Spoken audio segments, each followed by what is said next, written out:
स्वागत है आप सभी का वाइब्रेंट होल क्लासेज चैनल पे। 14 फरवरी से होने वाली परीक्षा के लिए मैं VVI यानी वेरी इम्पॉर्टेंट वस्तुनिष्ठ प्रश्न लाए हैं जो अक्सर परीक्षा में पूछे जाते हैं।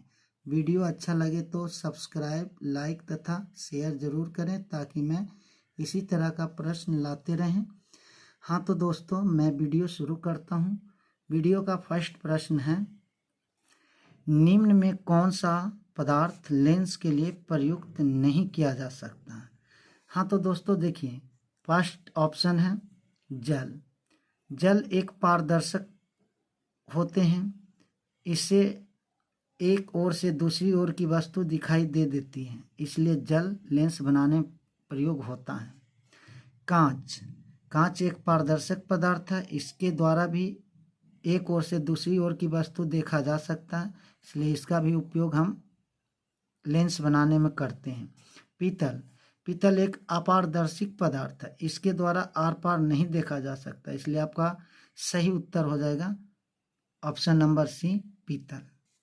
प्रश्न संख्या 2, निम्नलिखित में कौन संख्या प्रकाश के अपवर्तन के नियम के लिए सही है? तो इसका राइट आंसर हो जाएगा 2, क्योंकि अपवर्तन के दो नियम होते हैं।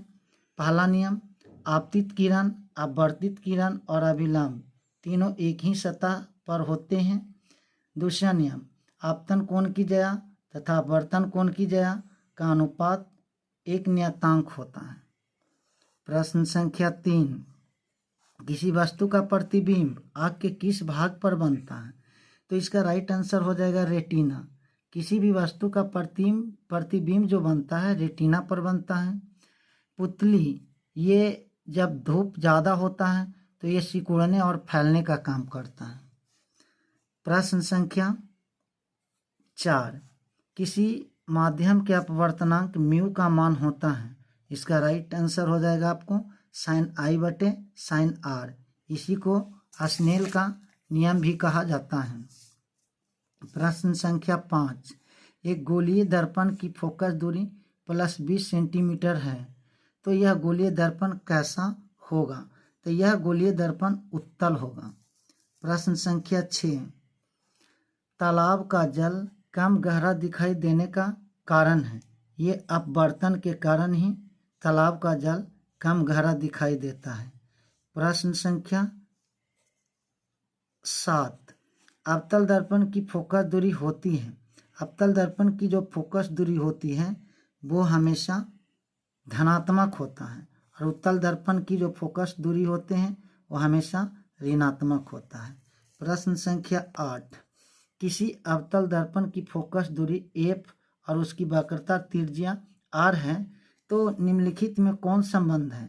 इसका जो सही आंसर हो जाएगा r बराबर 2f। प्रश्न संख्या 9, इलेक्ट्रिक हीटर की कुंडली बनाने में किस पदार्थ का प्रयोग किया जाता है? इसका राइट आंसर हो जाएगा नाइक्रोम, क्योंकि नाइक्रोम को आयरन में भी प्रयोग किया जाता है। यह बहुत ज़्यादा तापमान पर गलता है, इसलिए इसका प्रयोग किया जाता है। इसी तरह का क्वेश्चन पूछा जाता है कि बल्ब में किसका प्रयोग किया जाता है, तो उसका राइट आंसर हो जाएगा टंगस्टन का।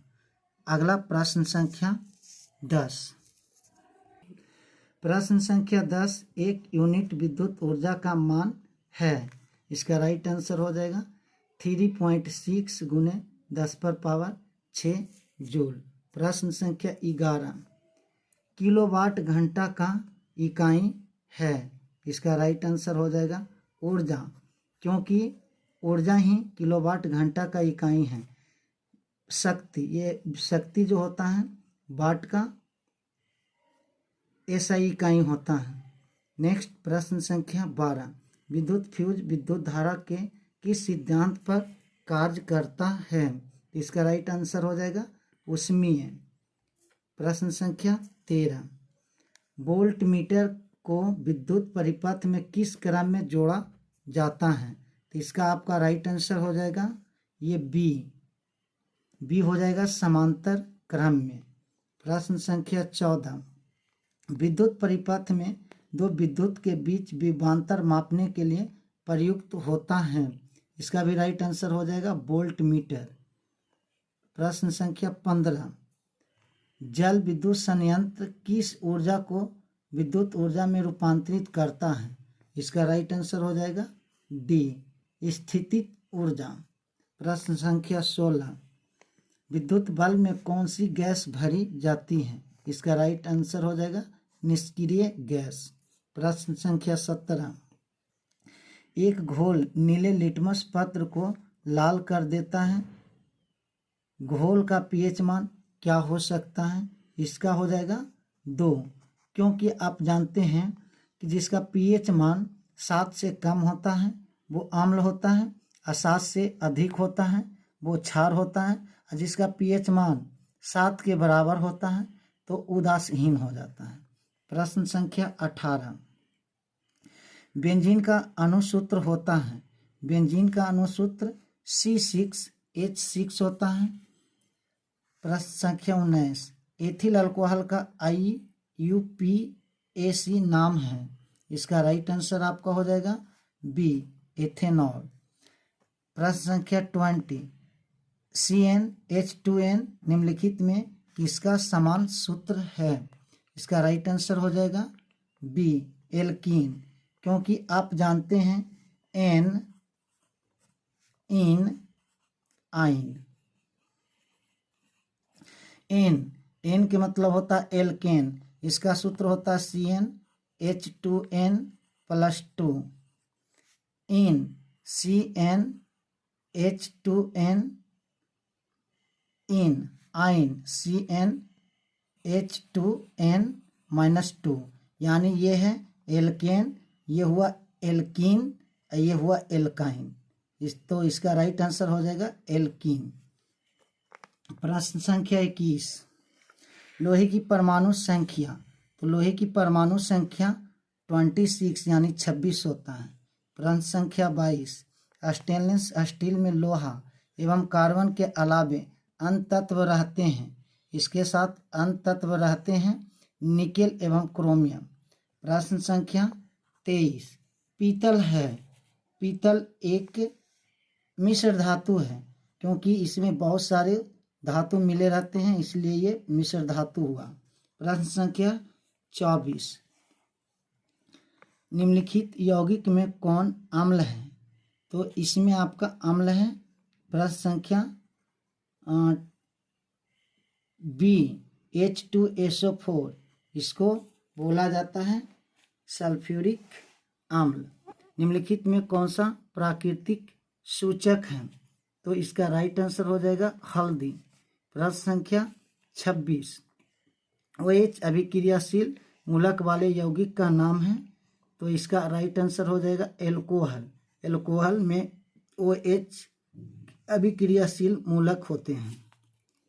प्रश्न संख्या 27, कैल्शियम कार्बाइड जल के साथ अभिक्रिया करके देता है, तो इसका राइट आंसर हो जाएगा डी, एथाइन। प्रश्न संख्या 28, ओजोन के एक अणु में ऑक्सीजन के परमाणु की संख्या कितनी होती है? तो इसका राइट आंसर हो जाएगा 3, क्योंकि O3 इसका संकेत होता है। प्रश्न संख्या 29, कमरे के ताप पर द्रव अवस्था में रहने वाले धातु हैं पारा, पारा का उपयोग थर्मामीटर में किया जाता है। प्रश्न संख्या 30, सरलतम हाइड्रोकार्बन है मीथेन। हाँ तो दोस्तों ये अच्छा लगा ना?